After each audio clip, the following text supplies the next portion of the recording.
Se trata en definitiva de dar un mejor servicio en lo que era una situación de los servicios de atención a la playa que creíamos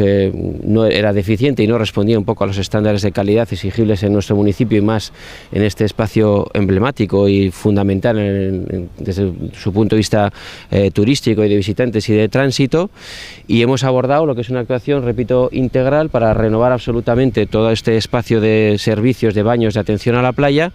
con una actuación en principio valorada en casi 60.000 euros, que comprende la habilitación de 10 baños, servicios, 6 de ellos para mujeres, 4 para hombres, 2 previstos y preparados para personas con discapacidad, con problemas de movilidad, dando continuidad, por tanto, a lo que es esa apuesta que en Getxo tenemos firme por las políticas en favor de la accesibilidad. Una actuación que también comprende, digamos, lo que es los elementos, la renovación de los elementos estructurales, estoy hablando de la red eléctrica, de la red de conexión, de la iluminación, etcétera.